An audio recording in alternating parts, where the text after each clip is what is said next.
the most must-listen to show on the internet. Welcome to AEG. We are back after a 2-week hiatus, and I have Marlon and Goose with me this week. Hey, everybody. Hey, guys, what's up? Yeah, 2 weeks. 4th of July happened last week, so we took a break. We all... America happened. But yes, I think we all needed a break. It was kind of nice, I'm not going to lie. Yeah, not that I don't love doing this show for you guys, but you need to decompress once in a while. Yeah, that's good. We've all had hectic work 2 weeks. I was gonna say work week, but it's been more than 1 week. It's been. We were just talking about that. Yeah, work has been crazy for all of us. It's been crazy, but we're gonna do a bring it to the table filled episode since we've all been playing a little bit of something, or just playing the same thing that we've always been playing, Marlon. Hey, don't knock it until you try. You could say that with almost every video game, but there's still games that Marlon, deserve you're to gonna not be tried. Yeah. Goose is gonna break his leadoff spot streak, and you're gonna lead it off tonight. Oh, yeah, like the Marlins, how they fucking don't know how to fucking play. I don't yeah. even know. I don't even know how to handle Yeah. myself right now, Goose. Yeah, I'll just listen and I'll chip in because All right, Marlon. I've got some questions for Marlon. Talk All about right, some cool. Destiny. All right, so lately I've been getting the Destiny book again. Besides playing Monster Hunter, besides playing a little bit of Pokemon and stuff like that. I also wait! I need to interject. I'm gonna cheat here. I'm sorry, Marlon. I'm sorry, but I really wanted to ask you this, and I was like, I want to save it for the podcast. I don't want to ask him on the chat. How do you feel about Monster Hunter World coming to PC? Happy, but also kind of like a little apprehensive about it because I don't know how it's gonna play out. 4K 60 frames. That's the thing, though. It's Besides that, there really isn't anything else. Like, are there any exclusive things coming to PC that didn't come to console? no. I think what they're gonna do is they're probably gonna bring it. They want to bring it before the new events are coming out. I believe 2 weeks from now is the summer festival for that, and we're getting all the events and all the quests that happen throughout the entire year. So they're probably gonna bring that back after the announcement for fucking PC, because it's gonna give the PC players a little bit of time to Catch up, because it's just gonna be crazy. Is it crossplay?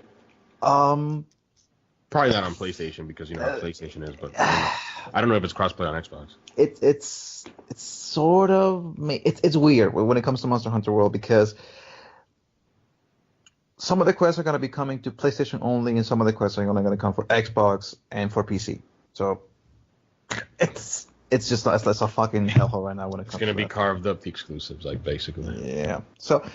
So for that, for Monster Hunter, I'm kind of happy. I'm kind of really looking forward to the Behemoth, the DLC that's coming up after, I'm guessing, the Summer Festival event, and really happy where they're gonna take the series from that. Other than that, just happy about Monster Hunter, Double Cross coming to the States and stuff like that. But I keep forgetting that comes out next month. I know, right? For Switch, right?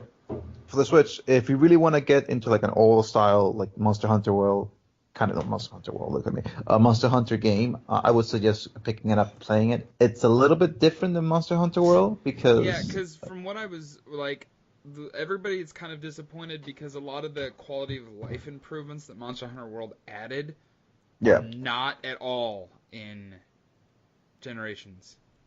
If you want to play Monster Hunter as it was originally meant to be played, picked up Double Cross. It's a really good game.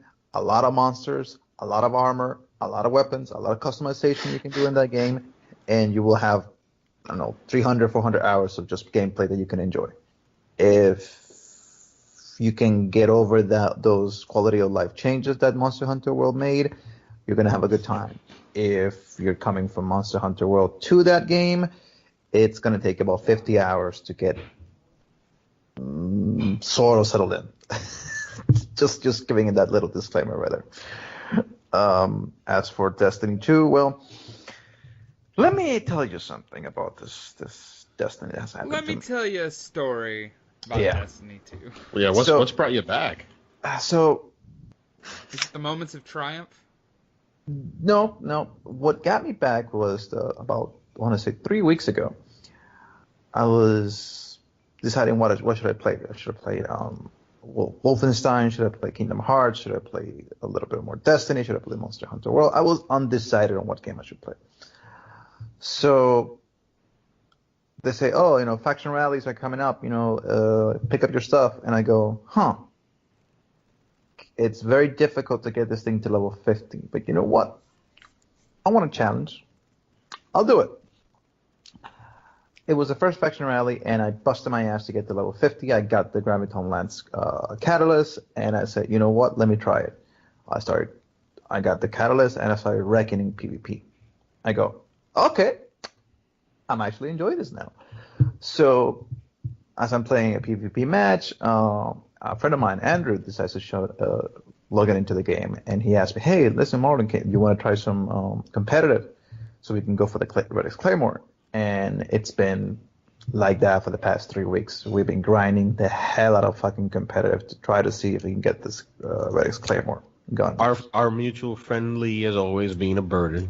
It's not that he's a burden. Look at this. Look, I'm not trying to defend him, and I'm not trying to kill him. But Lee has his moments. More often than not, those moments are filled with, what were you thinking? So that's Lee for you. That's Lee. That's right. Like let me give you a bit of a story of what happened to us. So we're playing competitive with another mutual friend of mine, Justin. TMSG shout out. So Justin is a very vocal person when it comes to PvP. He likes people talking, so he wants to see communication between the members so they know as PvP should be played. As PvP should be played. Agreed. So he's asking, Lee, I need you to put a shield so they don't kill me. And he's been asking the entire fucking match. And Lee says, you know what? Here's your fucking shield. Puts it up. Where does he put it up? He puts it up after Justin dies. Then he dies. Do you want to share the other story about the ammo? Oh, trust me, I got some story. So he puts up the shield right after Justin dies. Then he dies. So the shield is just sitting there doing absolutely nothing for anybody. And Justin's like, why? Why will you do this? So get this. They break down the shield. The other guy comes in, picks up the flag, puts up his shield, takes the spot, go kills Justin, go kills Lee, then goes for Andrew. Andrew, being the good PvP player that he is, kills the guy. And then I'm just sitting in the back going, what the fuck is going on here? Another one is when we are beating the crap out of this team. Is this the ammo one? That's coming there. You have to say the ammo one. That's my favorite one. God, the fucking God, Lord Almighty, the fucking ammo one. So just say it already. It's stupid. It's so why. All right, Jeff. Real quick before he even gets into it, like Lee's a really good friend of ours. I've met him personally. We've hung out together. We've been in Alabama, Las Vegas together. He's a good guy. But he's just lacking in PvP. Go ahead, say it. He is, shall we say, special when it comes to PvP. He can be really good at matches, and then he can be really sucky. And he's very literal. When he speaks, when I mean literal, he is very literal. So let me put it this way. So they're fighting, and Justin says, Lee, do you have the rocket launcher? And he's like, yeah, I have the rocket launcher. Oh, he goes, fire! And Lee says, like, I why? And then they all die. And it's like, why didn't you fire? Well, you said if I had the rocket launcher. You didn't ask if I had any ammo for the rocket launcher. Oh my god! And it's very deadpan. It's very serious. It's not a joke. You asked me if I had the rocket launcher. I had the rocket launcher. You didn't ask me if I had any ammo for it. And I'm going, bro, this guy's like... Here's a funny one. We're beating this guy. I'm about to kill this guy to get the last kill. He puts up the shield and saves him. Oh my gosh. Like for example, I'm trying to kill this guy across the map, and I'm about to kill him, and Justin says, "Put up the shield." He puts up the shield, but he puts it up in front of me so I don't kill the guy. This is we've been playing with Lee for over 4 years, and we're just used to it. It's just Lee being Lee. Like you would ask him, Lee, what are you doing? And he's like, I'm playing as a Titan. Yeah. We know we're playing as a fucking Titan. What are you doing? Like, I'm playing. No, Lee, what are you doing with that sniper ammo? You know you suck at it. That's the only one that I have. I'm like, so we've been busting our asses and banging our heads on the wall for getting competitive to get the Red Claymore. And the problem with the way that matchmaking is right now in Destiny is that it picks up the highest KD person in the group and matches it against other people with that same KD to get the same average, you know. And what is the issue with this? Because Andrew's KD is so much higher in comparison to the rest of us. Andrew's KD right now is about 2.5. Pretty good. Justin's KD is 0.89. My KD is 1.26, and Lee's is 1.09. So overall, you would think, okay, it's a decent team. You know, the problem with that is that the teammates that we get is 0.5, 0.2, while the other teammates get 2.5, 2.4, 2.5, 2.6, 2.9. So what's going to happen? You're going to get steamrolled. Yeah. Is it one game? No. Is it 2 games? No. We got steamrolled 7 games in a row. And that puts a big dent in your Claymore chase. Because what happens is that you get more points as you get winning streaks going. You lose more points if you get losing streaks going. But I'll ask you this. I mean, besides the fact that you want to play with the boys and you want to have fun, but why don't you guys just wait until they release that update that fixes that they've already said they're going to release, which will make your life that much easier? Do you know why? Because we're fucking hard-headed idiots that just want to play. Okay, all right, fair enough. That's fair. That's fair.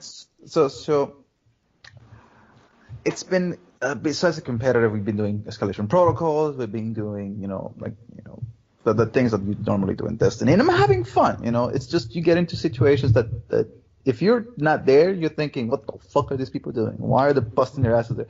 But there are certain times where it's just funny to the balls as hell to the things that happens to us. Like, for example, like 2 days ago, I was playing with Justin, and no, not 2 days, so like a week ago, I was playing with Justin, and the strike was the lake. I think it was Shadow Lake for Destiny 2, and the modifiers were melees for enemies kill you in one shot, arc, and enemies have more shields. What happened with us is that this strike has this little like platforms and areas where it just shoots you. It's like this ball of like dark light just hit you and you die. Is this a new strike? Part of Warmind or something? Yeah. No, it's from the original Destiny expansion. The problem with that is that Justin doesn't tell me that those things fucking kill you in one shot. So the entire fucking map, he doesn't tell me where they are. So it's like, Marlon, go over there. Like, yeah, you mean here? Dead. Marlon, go over there. Why? There's nothing there. No, go over there. You'll be able to kill the guy. Go there. Die. The entire. Do you think Justin was trolling you? Yeah, he was trolling the entire. He was trolling you. Yeah, I figured it.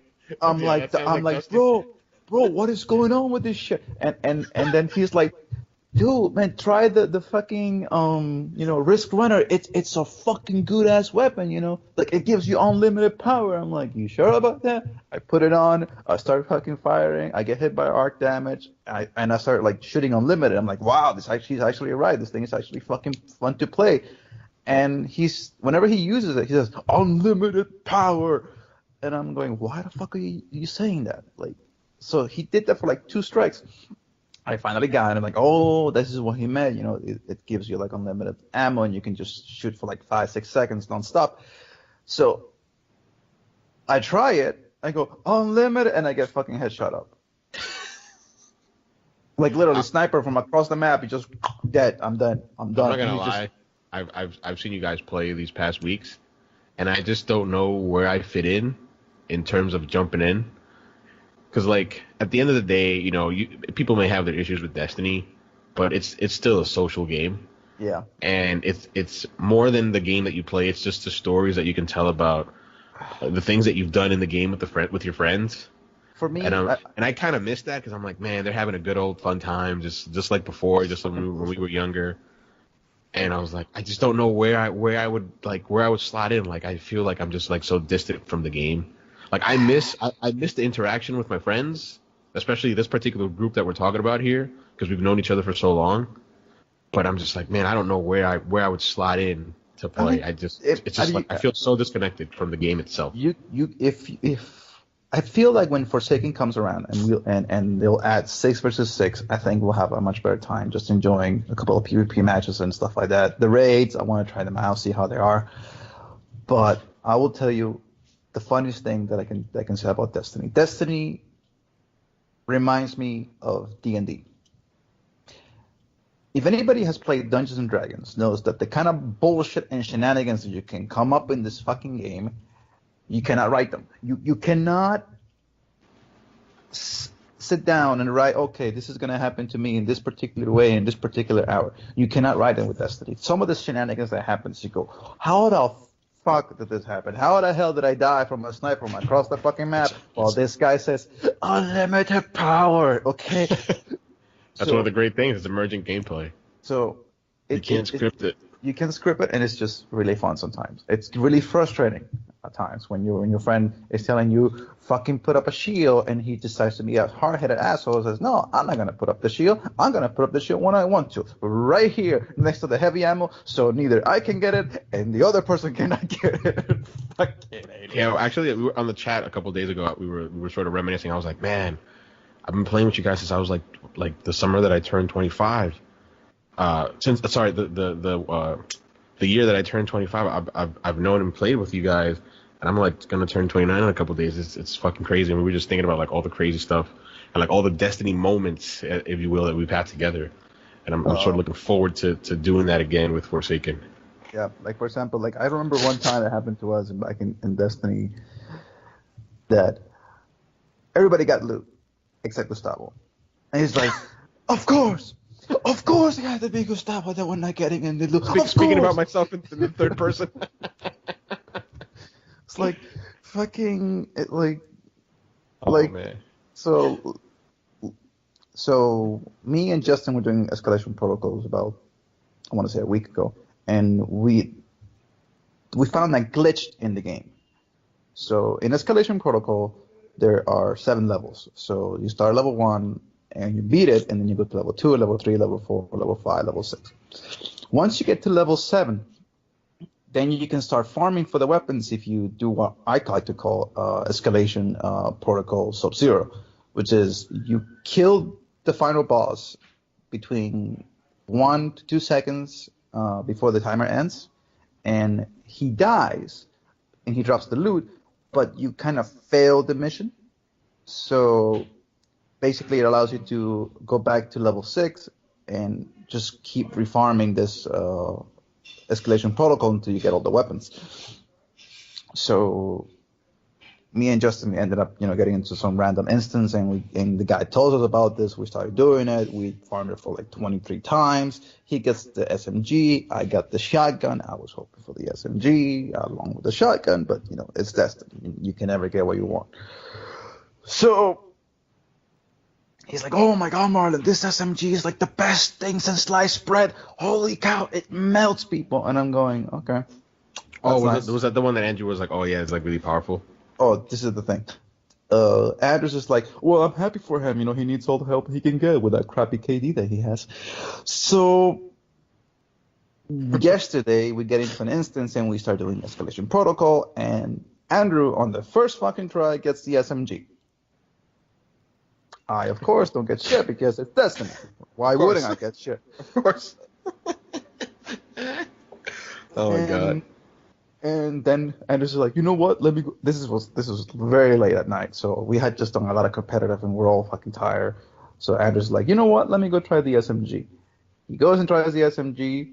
Like literally, almost at 2:00 in the morning, he texts a message and says, "Oh my god, this thing is fucking awesome!" And Justin's like, "I know." And I'm going, "Mierda, what the fuck, man? This guy's getting all good shit. Okay, nothing."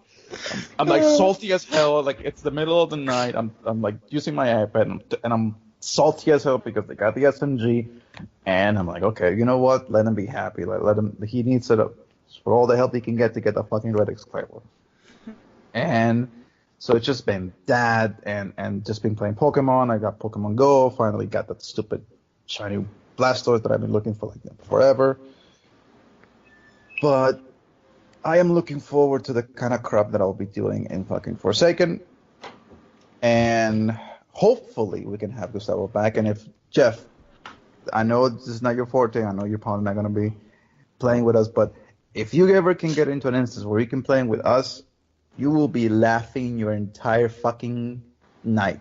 It'll be a hoot. Yeah. Because I'm down for it. That's like one of the things that like wants me to keep playing that game is actually have people to play it with. Yeah, no, it'll be fun times. Everybody's good people. There's, nobody's malicious, nobody's mean. Sometimes you come across mean people. Everybody knows each other. We'll welcome you right in. Yeah, and if Justin ever gives you like bad shit, don't worry. I'll just go when I go to Vegas. I'll just knock him off. He's a loud mouth. Justin's got a big mouth, but he's cool people. It's the Peruvian heartthrob. Yeah. No, he's no heartthrob. He's no heartthrob. No. The Peruvian Moreno. The Peruvian chunky heartthrob. That's basically it. Yes. Guy, he needs to lose some fucking pound. But in any case, that's what I've been doing. I don't know if I ended up doing well as a lead up home run or hitter, but all I know is that the Marlins suck. They don't know how to fucking play a game. They don't know how to fucking keep a league going. So hopefully I did better than them. Go on ahead, because you can take it off from here because I'm done with this bet. That was a great way to kick it off. I had fun listening and chiming in only because I've been keeping up with the chat by obligation. I've had to because I'm part of it. I've been keeping up with the text. But I have been playing Rise of the Tomb Raider, which initially released back I think in November of 2015, exclusively for a year on Microsoft Xbox One. Mm-hmm. And I picked it up back then, and I played until sorry? Which was stupid back then, if you ask me, but, I get it. It's exclusive for 1 year. I'm like, well, no. Yeah, it was stupid. It probably hurt its sales more than it helped. Yeah. But, yeah. Now, go ahead. No, what I'm saying is, like, it came out right when Uncharted 4 was coming out, right? Or was it, like, a week before? Uncharted 4 came out, I think, early 2015, and this came out in November. Yeah, it was within. It was within like 6 months though. They did push it back. That's the thing. They were gonna. I remember there were some rumors going around when it was the release date. No, I'm wrong. We're both wrong. Actually, Uncharted was pushed back. I just looked it up. Remember, it was pushed back. It was supposed to be the big fall 2015 game, but it came out in 2016. So it came out before. It came out before. So I'm glad I googled that. So just real quick, I initially played the reboot Tomb Raider on PS3. Gotcha. And then I stopped playing it, and then I started playing it, but then I stopped. But then I picked up the definitive edition or something, the remastered version for PS4, and I played that to completion, and I really enjoyed myself. Yeah. And I had just played Assassin's Creed, and I was like, man, I need a little break from games like that. Really wore me out, and just like going for the platinum or whatever. And I'm like, you know what? I want to play Rise of the Tomb Raider. I want to be able to beat it and hopefully platinum it, but I just want to beat it because I want to be able to justify buying double dipping on it, basically. Buying Shadow of the Tomb Raider when it comes out in September. I don't want to do like last year. I just bought it. I'll buy it and I'll play. Like I just bought Ni no Kuni 2 because it was like $40 a premium edition, and I haven't even played the PS3 game. Like I have the PS3 version, but I just haven't played it. And I'm like, I'll play it eventually.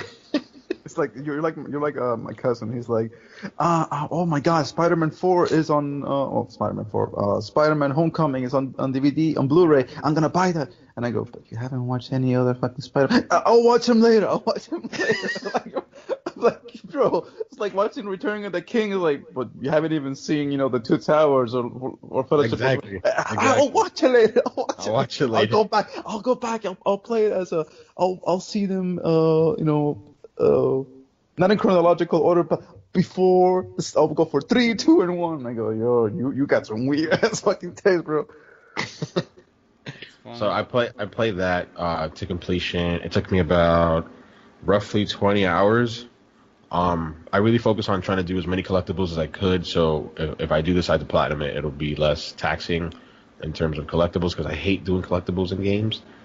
It's still pretty. I played it on PS4 Pro. I played it on the checkerboard 4K resolution. It looked great. I don't have any issues with the way it looked. The gameplay was fun. Just, the shooting, the traversing, the platforming. I had a couple of issues with the platforming because I felt like in some instances Laura was a little too sticky for my taste. Not Assassin's Creed sticky, but sticky enough where some of the jumps that I would make would fail. Like she'd die. And I'm like, I think I should have made that jump. I played it on the second most hardest difficulty again for trophies. Okay. It was fine. I didn't really face any frustrating moments. I can't think of any frustrating moments. Anyway, I was playing it to min-max, so a lot of the times I wouldn't say over-leveled because there's no leveling system, but yeah. I unlocked a lot of the perks, especially for the stealth tree, which allowed me to be very stealthy and stuff like that. I didn't really focus on weapons much except for the bow. That was really useful. Go ahead, Marlon. When I played it, I was more... when I first played it on the PS3, I realized that the environment was very... I wouldn't say colorful, but it showed that it was really good when it comes to how they were able to put the lighting and the atmosphere into the game. So, let me ask you, do you feel that the environment when it came to doing like hunting and gathering and just like killing animals for their fur, for like the equipment upgrade stuff like that, do you felt that was good for it, or do you felt that it was gotten monotonous at some points during the game? Damn, I feel like you're asking the wrong person because just like my OCD tendencies in every game that I play, I always have like this overabundance of materials. Like it's just the way I play games. You do the same thing that I did, which is like, oh, let me go fucking hunt everything in this fucking place until there's nothing. Exactly. So when I hear people complain about, oh, I needed to spend time crafting this and I needed to go and do this side mission and I felt like I was forced, like that's never really an issue for me. Like the people who were complaining about Assassin's Creed that they had to like level up, I'm like, well, that wasn't an issue for me because most of the time I was over leveled because I tried to do everything that I could possibly do in the game, right? Because I want to enjoy myself playing the game, and this is how I play games, and this is how I enjoy games. I don't just like rushing through them. So like or critical pathing them or main pathing them like people usually like to say. I like just like take my time and like explore every nook and cranny and just like soak it all in. So no, I did not have an issue. I was usually not over leveled, but I usually had enough resources to craft whatever I wanted to craft. And the few times that I wanted to craft something for my bow, which were the last two modifications or additions to the skill tree within the bow, I was literally like 4 or 5 crafting materials away from getting what I wanted. So that was not an issue. The environments were awesome. I loved the Russia section. I think I wrote on the text chat that the actual tomb raiding was my favorite part of the game because some of them were like super easy puzzles. Others were like a little, at least for me, a little bit more elaborate. Like I really had to think. I was like, okay, what does this do? What does that do? Yeah. And sometimes Laura would give you a hint if you looked at what you needed to do, but if you didn't look at it, she wouldn't give you a hint. So sometimes, like there was this one tomb where I'm trying to remember. There was this one tomb where there was this lever that I needed to pull in order to fill this big basin with water, and then that would lower and like trigger some animation to get the puzzle started. Was it the Will of Tears? I'll be honest, I don't remember the name of the tombs. So you've got me on that one. I think it was mid game, and I'm just like, I was there for 15 minutes. I'm like, fuck, what do I got to do? And then I guess like the camera was just like towards the lever, and Laura was just like, oh well, maybe if I pull that lever down. I was like, oh, that's what I got to do. I'm like, oh, okay. Like, and go ahead. No, it's like reminds me of fucking Uncharted when I was like, I think it happened when I was, I think it was Uncharted 3 where you're supposed to move the statues to a certain area so you can see where you're looking at the map. And for like the longest time, I'm going, what am I supposed to be doing on this thing? There's nothing to climb. There's nothing to do here. What the hell's going on here? And then I just pressed like the D-pad and I go, oh, I'm supposed to move them in a certain way, bro. I feel stupid. I was like, yeah, that happened to me. I was like 15 minutes just wandering around. Like, what am I supposed to do? What am I supposed to do? Just pulling things. Some things were being pulled, and some levers were working, but the particular one that I needed to start off with wasn't. But about the tomb raiding, that was really fun. And I'm like, man, I thought of, because these are the past 2 games that I've played back to back. I played Rise of the Tomb Raider and Assassin's Creed. And I'm like, man, like the tombs, the actual tombs in Assassin's Creed, and the actual tomb raiding, again, the tombs in Tomb Raider, I'm like, man, game developers need to figure out a way not to make this optional, because there's like hardworking game developers who spend maybe years working on a particular level, and they're going to be gamers just for whatever reason, lack of time, lifestyles, or whatever. They're not ever going to touch that. They won't ever know. And I'm like, that's like some of the best content in the game. You have to find a way to make that like narrative related, like story related to the main critical path, so people could experience this, even if it's just 1 or 2. Because I'm like, man, that was like my favorite thing. And like I read the season pass for Shadow of the Tomb Raider, and it's gonna have 7 additional tombs. And then after E3, I usually catch up with E3 coverage, and I think one of the developers over at Eidos Montreal was saying that they're gonna really double down on the tombs in this game. And I'm like, perfect. What I love the most about Rise of the Tomb Raider, that's what we're gonna have in Shadow of the Tomb Raider. Yeah. Just to finish off real quick, I feel bad because I'm finishing off like on a bad note, I guess. But that's me. Yeah, don't worry about it, man. I didn't like the story, like at all. I was just like, it was not. Did you, Marlon? I don't want to ruin it if you intend to play it or if you have it. I played it. I think I got about almost to the end of the game. So when you told me about the tombs, I was like, yeah, he's hitting that nail right on the head, because it never felt for me that I had to go and explore those tombs. Like you had no reason to. I mean, besides like upgrades and stuff like that, you really had no reason to. And some of the upgrades are actually pretty worth it. But I know, like narratively, there was no reason to like go and do these type of things at all. It was the thing that got to me was like, some of those puzzles were so easy at the beginning of the tombs, and going, okay, I'm almost at the end of the game, and yet it feels like this thing should have been like right at the beginning. Like I should have done this alongside with the storyline, but I never felt that I was supposed to do that. I never felt that, you really should do this because it's like it's going to be some really nice things. And for me, it was like, it feels so disjointed, and it was like, okay, so here's the storyline for Tomb Raider, and if you want to do something else and you don't care about the story, you can do fucking Tombs. But it felt like half of the time I forgot that they were there. That's the thing. Like half of the time I was going, oh shit, that's right, that fucking World of Tears is right there. And I'll do it some other time. And I never went back, and I never did it. I'm like, okay. Yeah, so, I'm not gonna lie, I sought them out actively. And then also in terms of the game world, and I've noticed this a lot in games of generation where it's a linear game, but they'll do that open linear. So like, I know you would have like different maps, but within each map you had like little mini missions, little challenges, obviously the collectibles, and which was really nice the way they set up in the user interface, the UI. They would show you if you got certain satchels in the world, it would open up, not open up, but it would show you where in the map, like a area, a marked area as to where you can get the collectibles. So I enjoyed that. I'm not a big fan of the challenges, although I just did them because I'm like, again, let me get them out of the way for the points, and if I want to get the platinum. Now, in regards to the platinum, I don't know if I'm going to do it because I'm going to try. Is there multiplayer achievements? No, there aren't.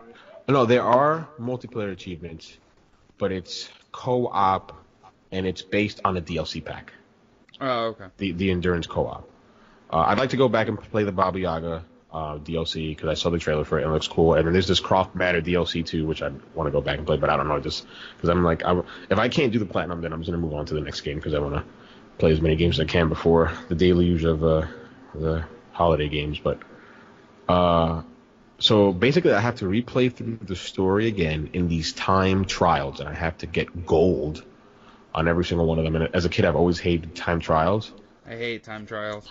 And I'm just like, man, like there's this dude on YouTube who made these perfect videos, but the thing is, you have to just follow them as they are. And I'm like, man, I really don't know if I want to spend time doing that. Like, I would love to have the platinum in my collection. For me personally, that'd be a cool one to have. But I'm just like, I'm gonna try a couple of the levels and see how much time I have to put in.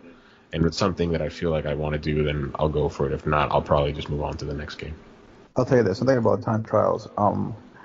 I don't mind them as much as long as the time trial is fair and that with enough skill you can make it. I hate time trials that are based on RNG, meaning that, let's say for example that you're doing a jumping puzzle, but the placement of the platforms is always random. So sometimes you could get a really easy one that makes you beat the thing in like the fastest time possible, and then you get some random ass crap that just makes it even difficult for you, and you can never, get it. It happened to me on Rayman Origins, and it happened to me on Rayman Legends, and that shit pissed me off beyond belief. It was to the point where I almost threw away my freaking Vita, and I never throw shit. Because it was like, why? Why are you doing this shit? Stupid. So, talking about Titanfall 2, it's that when that was amazing. I love that, man. That is what I like. It is something that is with enough skill you can beat it, but it is up to you to do it. It's one of my favorite. Yeah, real quick, it's one of my favorite platinum trophies to get, and it's like one of the ones that I'm most proudest of, because when you look at people's trophy list for Titanfall 2, the majority of them, the people who have tried to get it, the majority of them have every single trophy except that one. And you can say, this is the difference between me and you. Yeah. It's the funny thing about it. So Jeff, get this. So for like maybe a week, this son of a gun has been telling me to get Titanfall 2. And I've been like, shit. Should I get it? Should I not? Should I get it? Should I not? I was like, go get it. Just go get it. It's fucking good. So I get it. To be fair, I was blasting the whole chat for like 2 weeks to get the whole chat was like, you guys gotta buy this game. You guys gotta buy this game. Buy it now. Buy it. So first thing first is that the game, the minute you start out the game, it tells you, okay, so the assets have already been downloaded into your game, but you still gotta, re-download, 30-40% more. Do you want to do the time trial while you're waiting for this thing to load up? And I go, you know what? Let me try it. I start a couple of minutes turn into a couple of 30, 45 minutes, a couple of 45 minutes turn into an hour, 2 hours, 3 hours. And then I realized, you know what? I want to get this fucking trophy. Just to get this trophy. I don't care if I don't do the platinum trophy. I don't care if I don't beat this one. I just want to get this one. And I got so close of getting that trophy around 12 p.m. 12 a.m. And I told him, God damn it, I almost had it. I missed some retard, some mannequin in the back of the freaking level. Shit. I could get this. I can get this. He had the time, but he was penalized 4 times because he missed that one guy. Yeah, that happened to me too. Yes, it's very frustrating. So I just say, you know what? Let me go look up on YouTube. Let's see how people are doing it. And some people use the submachine gun, some people use the AR, some people use the shotgun. I said to myself, you know what? Let me try this shotgun. Because I tried using the rocket launcher, and I was like, nah, this is not for me. I tried using the laser, not for me. I forgot what I accomplished it with. I gotta look. I have a video. I think I did it with the rocket launcher. So for me, it was okay. You know what? Let me try this. I went at 4:00 in the morning. I need to go to work the next day. I got it. I got this freaking trophy. After I was like, yes, I fucking got this shit. I put the controller down. I said, you know what? I got the most difficult trophy in this freaking game. I'm getting the platinum now. Might as well. Exactly. Exactly. I got the most difficult thing. Everything else is gravy. I might as well just do it. And I got it, and about like 3 weeks later, I got the platinum trophy, and I was like, all right, I'm done. And like I texted the group chat, hey guys, I got the Becomes the Master trophy for Titanfall 2. And this guy's like, wait, what? In one day? Fuck, this guy, why not? It took me like a week to get that shit, man. And like when you showed me the video, I wasn't upset. I mean, I was happy you got it, but I was just like, it was like the sloppiest like run. Yeah. Like the camera was just like, I mean, you were getting your shots in, but it's just like it just looked so sloppy. And I'm like, he made it look effortless. I'm like, what the fuck? It's like I missed over here, I missed the jump over there, and yet I got in there. If I would have done it flawlessly, I probably would have gotten like probably less time than that. And I was like, all right, you know what? And I think you had a better time than me too, which was like, I don't know how the fuck you did it. Dude, man, it was just crazy. So I can understand you being like, okay, you want time trials, I get it, but you want it to be fair. You don't want it to be some random bullshit that makes it difficult just for the sake of being difficult. I get that. Yeah, like the ones for the Tomb Raider, I've seen the video. It's not so much that it's random. It's just that you have to put the time in. You're gonna have to practice because even if you see the videos, like some of them, and some of them are long. Like some of them are like 15 minute time trials. And I'm like, wow, to put 15 minutes in to have to do it again. I'm like 15 minutes. That I would be pissed. Yeah, but I mean, this is a guy on YouTube who made these like amazing videos, and like he details sections on where you can fuck up. So he'll be like, this is your margin of error. You can fuck up here, you can fuck up there, and then he'll be like, you cannot fuck up here. That's cannot fuck awesome. up there. So that's cool that he took the time. Yeah, that's cool that somebody's out there doing that stuff. That's very cool. Yeah, but that's pretty much it on Rise of the Tomb Raider. Yeah, I was gonna say, it sounds like you enjoyed it. Yeah. I had fun. It's not better than Uncharted 4. No, absolutely not. But it's very. I'll tell you why. The storyline for Tomb Raider would have been better if it wasn't for the fact that it was basically rewriting the entire storyline that we knew about Lara Croft. Well, yeah, but I don't like that it's not as personal as Uncharted. Uncharted just feels like a cinematic movie. Stakes and everything. Also, Nathan Drake is my bae. So yeah, I just said that. I regret actually those words coming out of my mouth now. So. No, that's cool. Let me put. I'll put the best analogy that I can make. I'll put the best analogy that I can make when it comes to Uncharted and Tomb Raider. Uncharted, it is this wonderful New York strip steak. Tomb Raider is this skirt steak that's been sitting there in a barbecue pit for a couple of hours. That's decent, but it's not. But it's not like. It's not like the most delectable thing ever. Okay. Right. That's a fairly. I mean, I don't want to take anything away from the Tomb Raider games though. I still love them. I'm still excited for Shadow of the Tomb Raider. But it's not better than Uncharted. Yeah, actually, yeah. Let me close by saying that like I played it and I liked it enough that I will be getting Shadow of the Tomb Raider day one.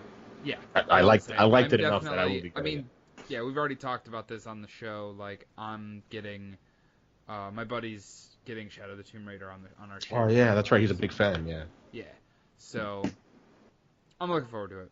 I'm still gonna play it. I may not get to it right away. Definitely not. With Spider-Man, hell no. No, it's gonna be in the wrapper for a while. If I end up beating Spider-Man in a week, which I don't see as very possible unless I mainline it.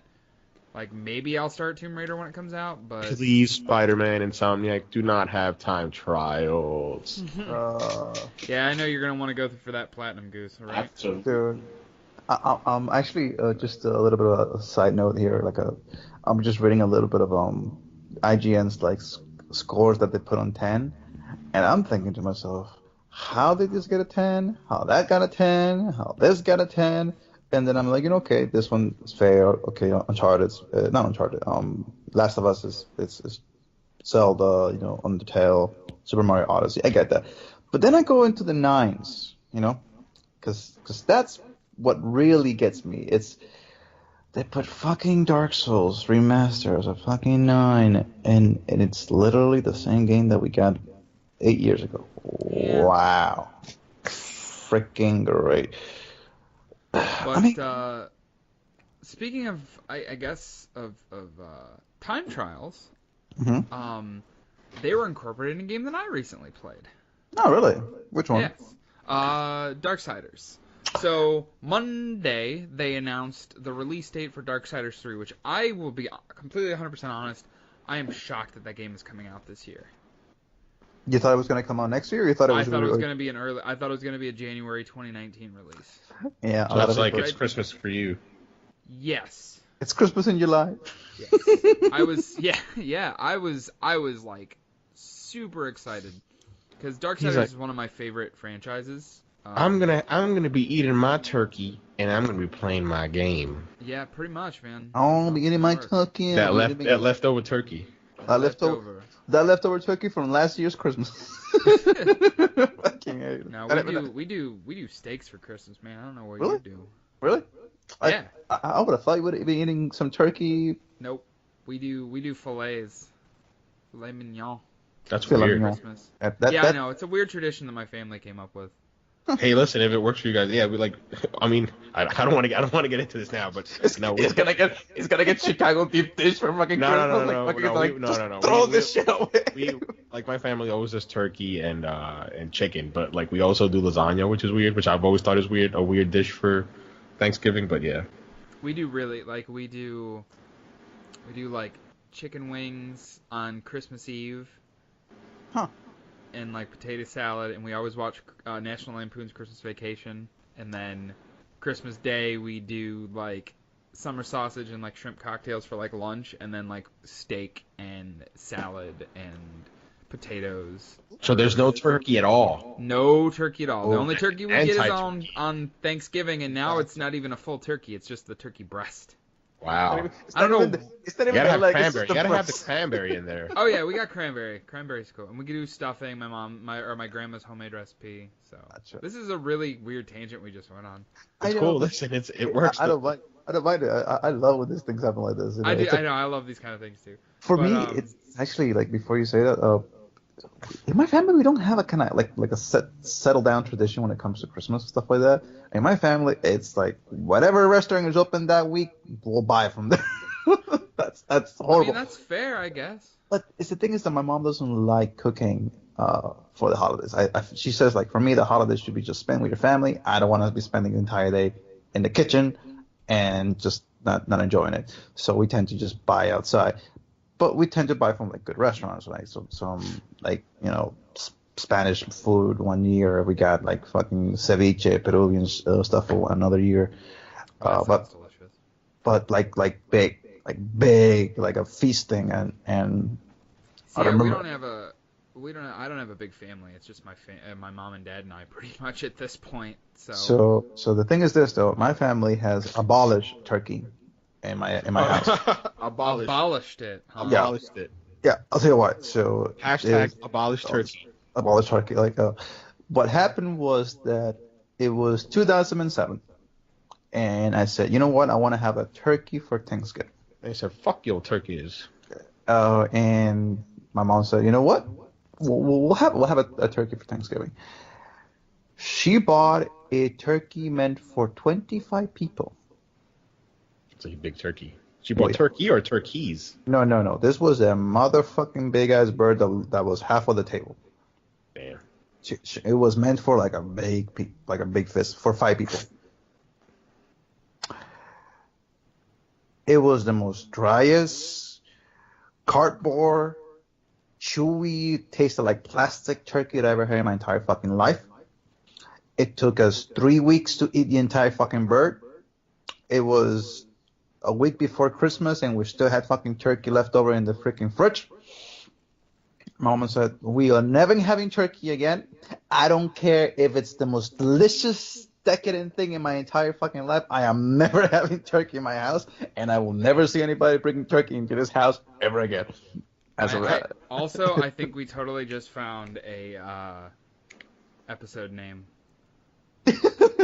All right, don't say it. Don't say it. I want to see it in the morning. Don't say it. But yeah, that was I kind of feel bad because obviously I got to share my family story. But yeah, I mean we gotta go for it. I kind of feel bad because I feel like mine's is like the most boring. Like it just is. It's like super boring now. I'm like, man, you guys have like fun, like different Thanksgivings, and mine is just like super like boring. Traditional. It's the most latest American thing ever. Well, it's just like we do potato salad, we do stuffing, sweet potato, cranberry, gravy, we do turkey. So my mom's got 4 other sisters, and they trade who's gonna do the turkey every year. So between us cousins, like we have our favorites. Like my cousin Lisette and her brother Alberto love my mom's turkey. I'm not a big fan of my mother's turkey. I like my aunt Rosita's turkey because she brines it. Yeah. And it's just very nice, sweet and tender. It's not dry. We do turkey, we do chicken, we do meatloaf, we do potato salad, obviously. We do lasagna every year, which is weird. I've always thought it's Thanksgiving thing I've ever heard, man. Yeah, I'm like, not even Italians get lasagna on Thanksgiving. Right. Yeah, that tells you how bad. It's like, wow. Like they do 2 huge like trays of lasagna. My aunt usually does them because she's the one that does it the best. And yeah, it's just like super boring in comparison to you guys. It's just very like by the numbers what people usually eat for Thanksgiving. God. Yeah. Okay, so who's gonna get turkey this year? Oh, my Aunt Rosita's gonna get it. Okay, we're all going there. Gustavo's like, oh my God, I'm gonna be eating some good ass turkey this year. Yeah. I'm not gonna lie, I do anticipate it when she does it. So, going way back to before this conversation. Random back on Darksiders 3 got a release date for November 27th. Darksiders 3, the return of the chicken. Fucking turkey as hell. Which horseman is it going to be on Darksiders 3? Fury? Okay. Yeah, there's... And then Fury devoured a turkey. War, Death, Fury, and Strife. Strife. I think, yeah. Strife or Famine. They changed the wording it's for just like, 3. Why? It's the 4 horsemen of the apocalypse. Why you gotta be freaking changing the names like that, bro? Wrath, Fury. Their really convoluted narrative that I forgot it was very convoluted. Dude. But anyway, it's a hell of a good game, I'll tell you that. It is a phenomenal game. But so I started playing the War Mastered edition of Darksiders 1, which I played the when it came out. It came out, I think I've told this story on the show before, but it came out either the same day or the same week as Bayonetta, the original Bayonetta. Yeah. And I bought them both, but I only played Darksiders first, and then I eventually played Bayonetta, but my view of Bayonetta has been forever tainted because I liked Darksiders that much. Gotcha. Even replaying it, like on the Switch when I bought it earlier this year, like I'm still like, yeah, but Darksiders. It was weird. It was like it just brought all these flashbacks. I'm like, yeah, it's good, but it's just not as good as Darksiders. It's like those 2 games are like forever like linked to me. But yeah, I've been playing. I put like 4 hours in. I'm about halfway through the second dungeon, because it's set up very much like Zelda, very much like a Metroidvania style game where you go through and you can only do so much, and then eventually you get this gadget that you can progress a little bit farther, and it's actually kind of like Tomb Raider did, surprisingly enough. Yeah, really. But yeah, each what happens is the whole mythos of the game is there are 7 seals, and when the 7 seals broken, the 4 horsemen of the apocalypse will go to Earth and basically be the people that end the war and everything like that. And it's this constant battle of heaven and hell throughout time. And what happens is war gets sent to Earth, and all hell breaks loose, literally and figuratively, and everything gets destroyed, and War gets all of his power taken from him. And then you end up going back to the Charred Council, which is kind of like these just big rock heads that talk, that kind of say, like, this shouldn't have happened, the seventh seal wasn't broken, why did you go to Earth, it's all your fault, blah, blah, blah, blah, blah.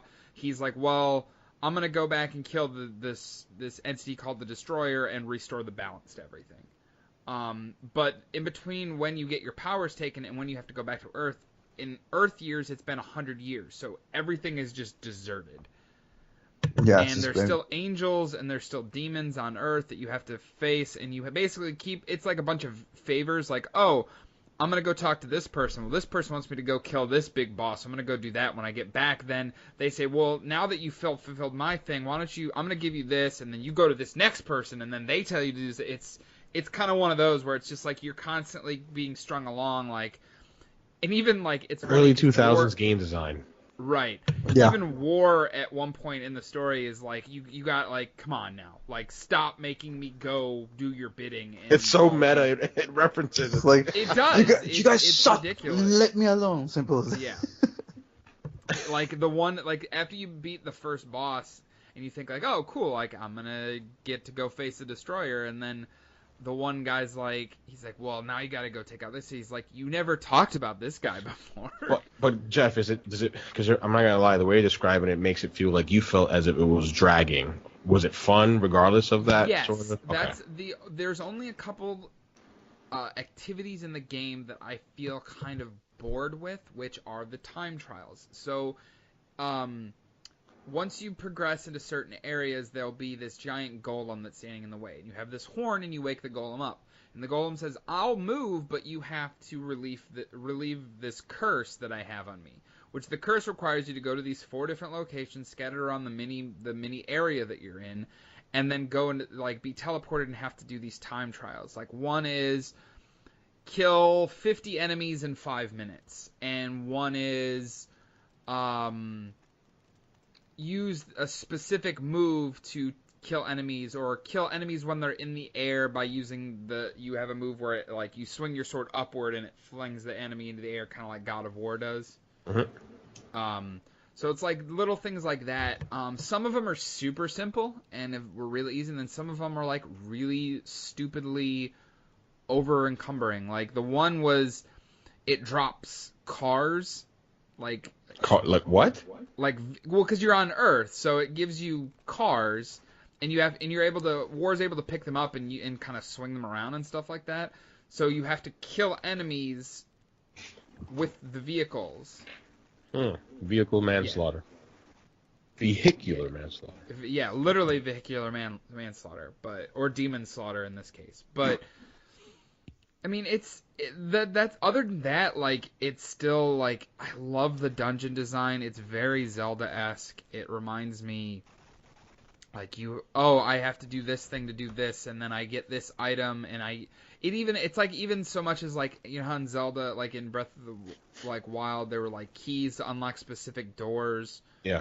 Like, you have to, like, progress through the dungeon far enough to get a key and then backtrack to open the specific door that you saw earlier. It's very, very, like, they straight up it was almost a crime how much they copied The Legend of Zelda and Darksiders. But it's not in a bad way, though. It doesn't feel like, oh, this is just a ripoff. Like, it's original enough where it takes the really good ideas from a different stuff. Because later in the game, you get a portal gun, like a straight up portal gun. Wow. How does the combat feel in relation to games like God of War or those type of action games? It's not as deep as God of War. Like, there are moves you can buy from, like, a merchant. When you kill enemies, you get souls, and use those souls to go to this merchant and, you know, upgrade your weapons and buy moves. And, like, you even have, like, life containers, like heart containers, like in Zelda. Like, you get 4 pieces and it gives you 1 extra bar of life, or you get 4 pieces of wrath and it gives you an extra, you know, like you can use like special moves called wrath moves where like, you know, one is like you stab your sword in the ground and a bunch of like spikes shoot up out of the ground and stuff like that. So I mean, it mimics a lot of games. Yeah. So. But it does it well enough that it stands out. But on it does its it own. well enough that like I want to play through this, and I want to play through Darksiders 2 prior to 3 coming out. I don't know if I'll be able to do it, but I'm gonna definitely give it a shot. Actually, Jeff, you reminded me of something that really pissed me 2 I off. like even more. So. You reminded me of something that pissed me off about Darksiders 2. So, when Darksiders 2 was coming out, I was thinking about picking it up for the PS3, right? And I was like, should I get the collector's edition? Should I go? I really kicked myself for never getting that collector's edition with the freaking mask. That was so sweet. That thing has been sitting on the Best Buy that I that I go to buy my stuff. That thing has been sitting there for like almost 8 months. It's still sitting there. Nobody has bought it. Wait, it's like still sitting there right now? Yeah. It's just sitting there. Nobody buys it. I'm like, How you know much? what? Might be like 35, 55 bucks. No, 35. Maybe last time I checked it was about 40 bucks. I want to say. Dude.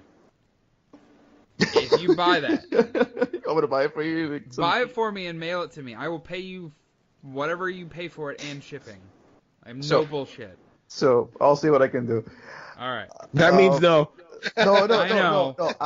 I'll see what I can do. If I go there and it's still there, I'll buy it. I'll send you the picture in the chat. That's so you can. Because I'm not like Justin over here that just says, "Hey, I'll do it," and then he never does it. No, like I legitimately really want that. So the thing is this though. France had a limited edition Steelbook edition. You can only get it was only on France. Weird. It was a pre-order bonus exclusively for game at France. And I was so pissed that they didn't do anything with the collector's edition for us, and I was so pissed that they didn't do it with the definitive edition that came out a couple of months. If you look it up, I swear to God, I tell you this, you're gonna go through hell and back to get that freaking Steelbook. Oh, I can imagine. It's so good, and I was so pissed that they didn't give it to us for. I'm kind of curious what it looks like. I was gonna look it up. Just put Darksiders 2 Steelbook game .france, and you're gonna go, oh, I want that.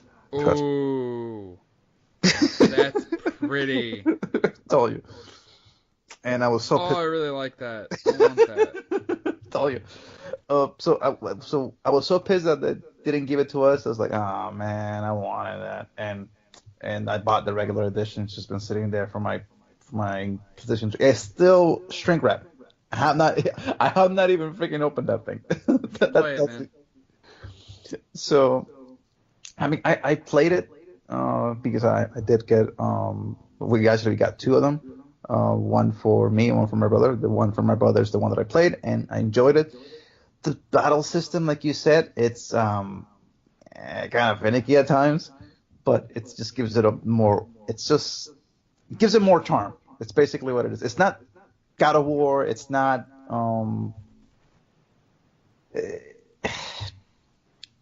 it's weird. It's kind of like a mixture between God of War and Devil May Cry for me. That was what. Yeah. It's like it's fast paced, but not really, and it's the weapons and the system for like killing the demons is like, why am I using a car? Right. But I get it. I get where you're coming from with the game, and it's the storyline. What the hell was THQ thinking when they made it? Yeah, it's pretty convoluted. Like, what were you? It's not like it's convoluted, but you can still like. There's enough of a baseline you can follow it. But it's not Kingdom Hearts convoluted, okay? Yes. It's not Kingdom Hearts convoluted. It's just like. Well, it can't be. There's only been 2 games, so it's not like Kingdom Hearts where there's been like 50. I mean, even if you try with the Kingdom Hearts, even if you try just listening 1, 2, and 3, you're going, what the fuck is going on here? Right. But. So. Yeah, I get it. You know, you'll be having fun with Darksiders 3. I mean, 2. Yeah. I'm excited. I can't wait for 3. But speaking of games that mimic, See what I did there? I started Prey. I got yeah. Because the enemies are called mimics. They're mimics, But, right? yes. So I started playing Prey. I was telling Marlon before the show started that I played this game way back when it first came out. I bought it day one. I was super excited for it. Like, could not wait. Started playing it. And it was really freaking hard. It was really difficult.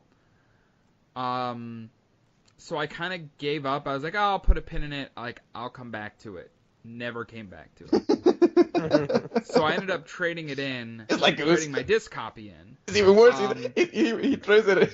He doesn't even finish it. He just trades it back. He's like, I don't want the copy of this game to kill me if it's in fact a mimic. Exactly. It's like a Dark Souls. So I went I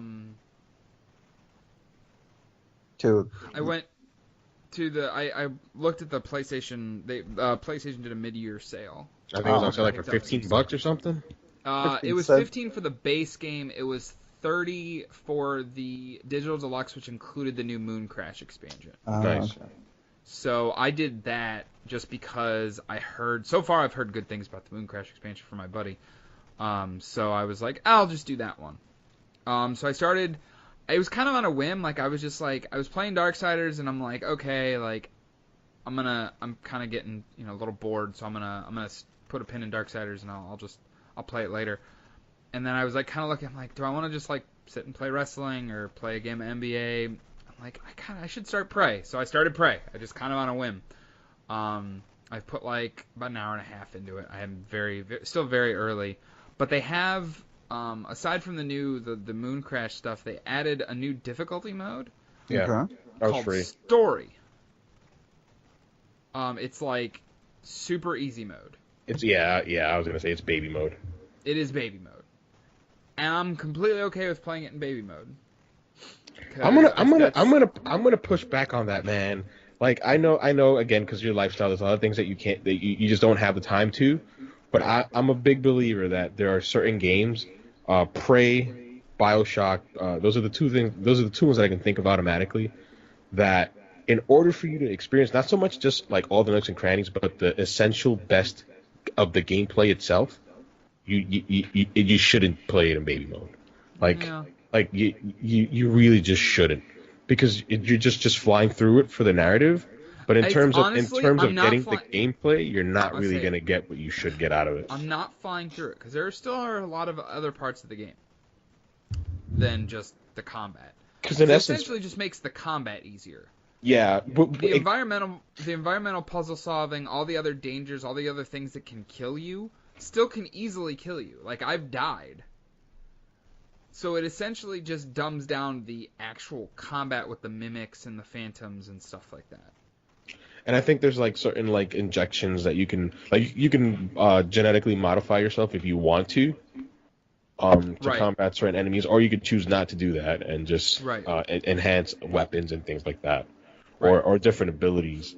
Right. And I think that branch of the gameplay is really fun. I put some time into it when it first came. Did you finish it? No, I didn't finish it. Okay. I put about. So you did the same thing I did. Yeah, I put roughly maybe like 5 to 6 hours. Okay, so I think you got even farther than I did. Yeah, it's a pretty game. There were some pretty game. Yeah, there were some issues with it technically that they've solved since, but I haven't gone back, so I wouldn't be able to tell the difference. That's the thing. That's what I'm actually like. You say like, oh, you shouldn't play it in a baby mode, but I'm kind of happy they've gone back to it, because like. I'm happy that they're still supporting this game. I mean, this game is what? Oh no! I'm not like me saying don't play it in baby mode is like completely independent from them going back to it and supporting it. Like I'm happy that they'd go back to it. Like for example, like when it first came out, it said that it had PS4 Pro support, and it totally didn't. Like it didn't have PS4 Pro support at all. So they went back. They added some PS4 Pro support. There was some input lag with the actual with the DualShock. That was only on PS4, where there were some dead zones where it felt really like sluggish. The gameplay. I haven't noticed anything like that now. I don't remember it back then, so. So they went back and fixed that, and then they added that new story mode, and they've added Mooncrash. So that's awesome. Kudos to Arcane. They've developed some of the coolest games this generation in Prey, in Dishonored 2, and Death of the Outsider, which are like amazing simulation games in the vein of BioShock. I still have not finished Death of the Outsider. I loved the first Dishonored, played the ever-living hell of it when it first came out on the 360, and I started playing Dishonored 2, and again, I kind of got stuck. And then about like a month or so before Dishonored Death of the Outsider came out last year, I like powered through Dishonored 2 in like a week, if that. Because like those, and just to be clear, like I don't have a problem when people play games on easy. Their world building is phenomenal. It is, but the reason that I push back on these particular games is because games in the vein of Looking Glass from that heritage are basically like simulation games. Like they give you this huge sandbox and they give you these huge tools. Like I think of BioShock. Like when I first played BioShock, the first time I played it on regular mode, and I barely use any of the plasmids. It was just like I would use freeze and I would use fire and I would use electric shock, and that was it. And then when I played it on the hardest difficulty with Vita chambers turned off, like I was forced to be creative and use everything at my disposal. And it was so rich to play the game that way. It felt so fun. I'm like, oh, this is the puppet master pulling the strings. Gotcha. And again, it's just my opinion. But I think when you do it on baby mode, you're never going to get that, because it's never going to force you to play that way. You're just going to just streamline in terms of the combat again, because you mentioned that in terms of the puzzles and stuff like that, like that's still the same. But in terms of the combat, you're just going to like barrel right through. And just for me personally, it's just not fun that way. No, I mean, I can understand where you're coming from. So, but yeah, I get it. What you were both were comments. I get what I'm trying to say here is I get where Jeff is coming from when it comes to just wanting to play the game for the narrative, and mine's just a time. And I get Gustavo's point of view of. I do too. I don't want it to be like a he's right or I'm wrong thing. Like no one's wrong here. It's just like, hey, like it's just preferences. What I'm saying. Yeah, that's all. Right. Like if you want to play the game, if you like the challenge, put it on the normal to hard difficulty. If you want to just play the game, just veg out and just enjoy the game. A good game for a couple of hours and just while you're doing something else, put it on easy difficulty. There is no right or wrong answer here. It is just preferences. For me, there's only one difficulty, and it's kill yourself until you fucking just die, because apparently I like fucking masochistic games and Dark Souls and Bloodborne and all that shit. Yes, you do, Mr. Marlon. But when it comes to like, I don't know, because you see, the thing for me is that certain games I don't want to play in hard difficulty, not because they're not hard, it's because they're just stupid hard. What I'm saying is like, yeah, like it's not worth it. I know what you mean. Like it's just hard for the sake of being hard. And there's no creative way to get around certain things. Yeah. Like it's like when you're playing Call of Duty and it's like, oh, you're playing Call of Duty in the most difficult, well, you're gonna die in one shot and that's it. We're gonna chuck countless grenades, and the only way you can get past it is just by running through that zone. And hope to God that none of them kill you. So I don't like that. But so that's the thing that I was having the most problem with Uncharted when it comes to like difficulty. And what I really hated about The Last of Us when it comes to like the last difficulty, because you couldn't even like see anything. It was like, oh, you really want to know what it feels like to be in a post-apocalyptic world? Here you go. Are you talking about Grounded, the extra one, or the regular one? No, the Grounded. I was like, fuck, you can't even see anything. It's just like, ugh. Yeah, I stayed away. I didn't even play that. Yeah, I stayed away. That was horrible. Like that was. I played it for maybe 2 hours. Like, no, this is not for me.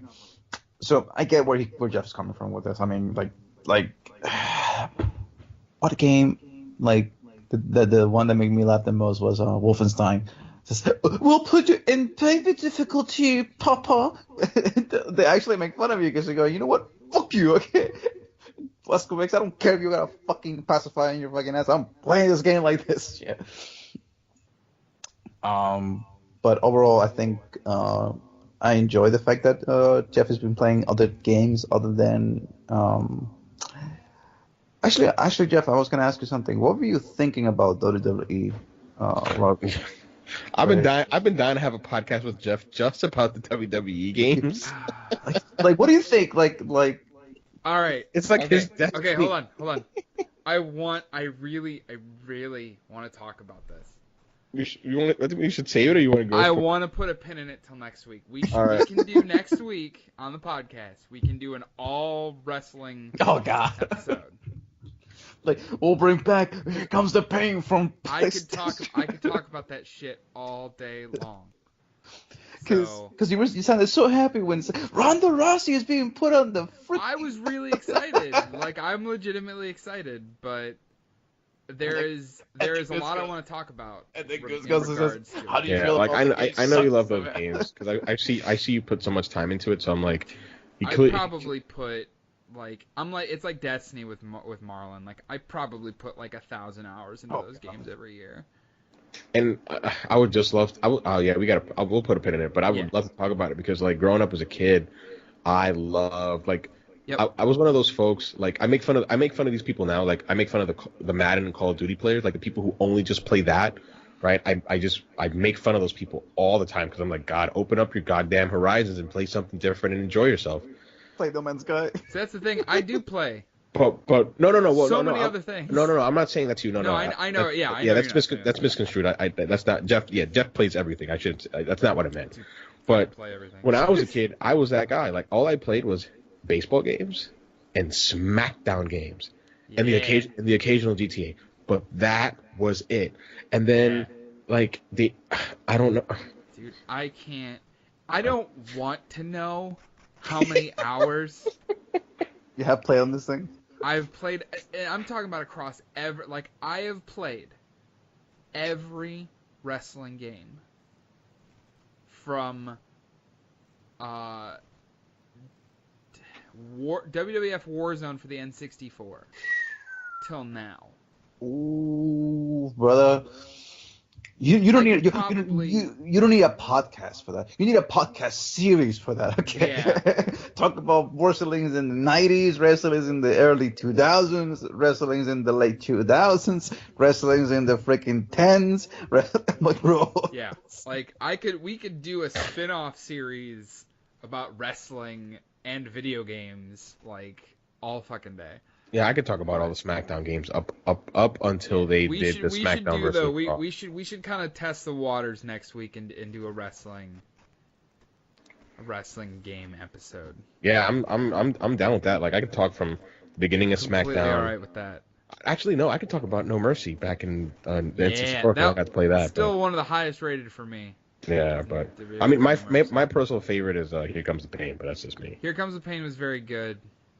I honestly say that's probably, out of the PS2 era, that's probably my favorite too. Yeah, that was really good. And then it went downhill once they did SmackDown versus Raw. I think it was 360 era, like the last one before they went to 2K was my favorite, WWE 13. And then when I decided to go back to it at the beginning of this generation, it was the funniest thing because I was like, because what, 2K15? Yeah, 2K15 was the first one. Yeah. And then they were like, oh yeah, you picked the worst one, bro. Yeah, like the worst out of the worst. Sucked.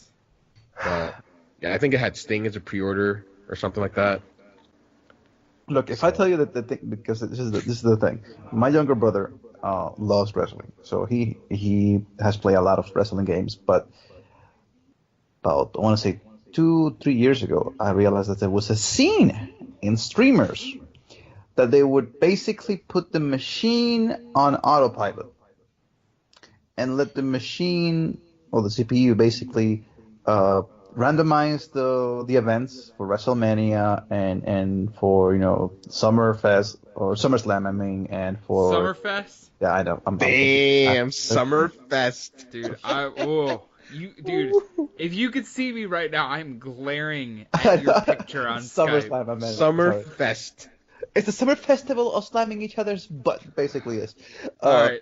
So, and like I see, dude, what are you doing? Oh no, I'm doing the main event for WrestleMania. I'm like, but you're not playing. Yeah, it's what the streamers are doing nowadays. You just let the machine play by itself and let the fans and the people in the chat just talk about who's gonna win. And I go, what the fuck are you guys doing, bro? Dude, the thing, man. I was so obsessed with the SmackDown games when I was a kid. I had notebooks. I think I've said this before, but I had notebooks booking. God, I was obsessed. I don't know how many hours I put into Here Comes the Pain. I had notebooks where I would book. So generally, the way the schedule works, I don't know how it works now, Jeff, because I haven't seen wrestling in a long time.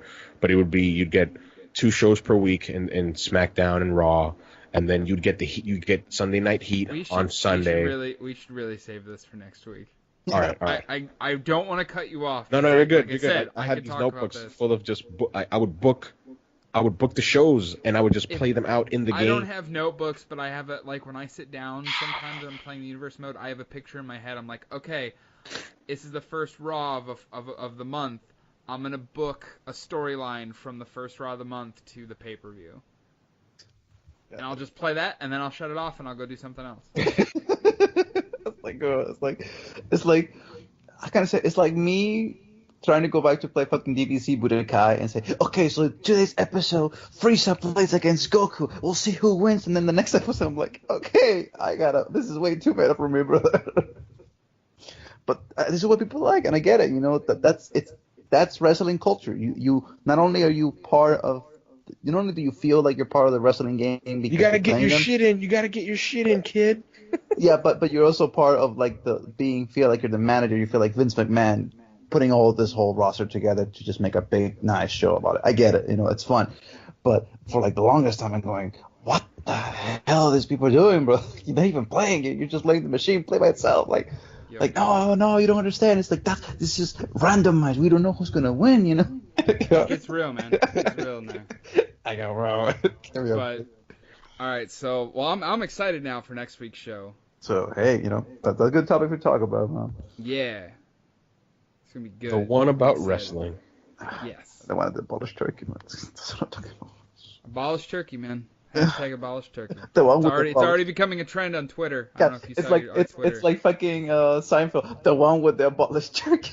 Did you see that's Friends actually, but oh fuck, my bad. Sorry, I'm tired. I'll tell you that. No, you're good. But no, our Twitter is currently reading abolish turkey. Like, that's what her words are. I get it. You know, some people like turkey, some people don't like it. I prefer a good, juicy turkey. I don't like. It's got to be Brian. It's got to be Brian. Sorry, Mom. If it's dried as hell, I might be eating freaking chicken. Okay. Nope. That's. And I'm sorry, but dumping gravy on it doesn't help. No, it's still dry. No, dude, we were dumping gravy. We were dumping cranberry sauce. We were putting the stupid turkey in a soup to get something out. Nothing. It was the most driest cardboard shit, and it was thick. We're talking about like 2 inches of fucking meat on this motherfucker. Like we threw it in a soup. We threw it in a fucking soup. And nothing. It was nothing. 3 weeks. 3 weeks of eating turkey. Nothing but the carcass was sitting there in the middle of the fridge. It was like looking at me going, if you're already, it's like, bro, goodness, Marlon. Oh my God, that's a perfect note to end on. Thank you guys for listening. We will be back next week. As always, follow us on Twitter at AverageGaming17. I'm at JB_AEG on Twitter. Goose. At Goose. I forgot my Twitter handle. Goose_7. 7 is always spelled SE, the number 7EN. And as for me, the guy that wants to abolish turkey forever in American culture, it's Whitesun_AEG. You know, you can follow us for that. And on that note, you know, gobble, I guess. Yep. Hashtag abolish turkey. Yeah, Lord Almighty. We'll see you guys next week where we talk about wrestling for an hour and a half.